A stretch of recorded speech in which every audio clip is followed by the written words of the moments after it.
Հայաստանի Հանրապետության ժողովուրդը հայրենիք փնտրելու կարիք չունի եւ Հայաստանի Հանրապետության ժողովուրդը պետք է դուրս գա պանդխտության եւ գաղթականության սոցիալ հոգեբանությունից, որովհետեւ հայրենիքը, որը մենք փնտրում ենք, գտնված է իդեմս Հայաստանի Հանրապետության եւ իրական Հայաստանի գաղափարախոսության հաջորդ կարևորագույն դրույթը հետևյալն է, հայրենիքը պետությունն է, սիրում ես հայրենիքդ, ուժեղացրու պետությունը։ Կառուցման փուլում, շրջափուլերում հաջորդ կարևորագույնը դա տեղակապման պրոցեսն է։ Ես այսօր մի քիչ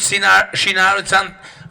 տերմինաբանությամբ կխոսեմ։ Տեղակապումը հետևյալն է, երբ որ որոշվում է, թե շենքը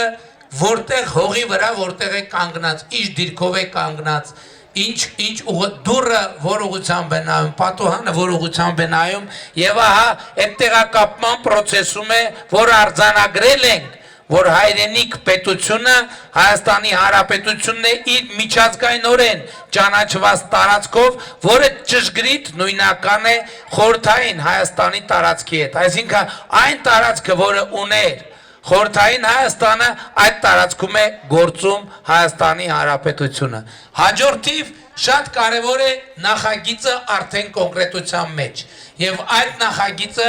մենք նույնպես ունենք եւ նախագիծը կոչվում է խաղաղության խաչմերուկ։ Շատ կարևոր է արձանագրել, որ խաղաղության խաչմերուկ նախագիծը արդեն իսկ մտավ գործնական իրագործման փուլ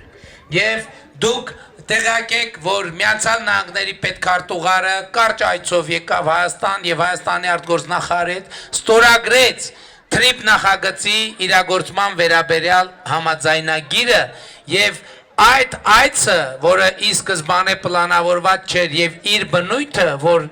մի ժամով ընդամենը այդ թուղթը նախաստորագրելու համար Միացյալ Նահանգների պետքարտուղարը եկավ, պետք է ընդգծի տեղի ունեցածի կարևորությունը, բայց ներքաղաքական իմաստով շատ կարևոր էր այդ իրադարձությունը հետևյալ տրամաբանությամբ։ Դուք հիշում եք 5 տարի շարունակ մեզ մեղադրում էին, որ մենք ինչ-որ մեկին միջանցք ենք խոստացել, ինչ-որ մեկին միջանցք ենք տալու կամ ինչ-որ մեկին միջանցք ենք տալու կամ տալիս։ Ստորագրված փաստաթուղթը ի վերջո այդ գոյություն երբևէ գոյություն չունեցած թեման ի վերջո դուրս բերեց օրակարգից։ Ինչ եմ ասում գոյություն չունեցող, որովհետև 2020 թվականի նոյեմբերի 8-ից հետո այդ թեման անդադ շրջանառվել է եւ ես 2020 թվականի նոյեմբերին եմ անդրադարձել այդ թեմային, ասելով, որ այդպիսի բան լինել պարզապես չի կարող։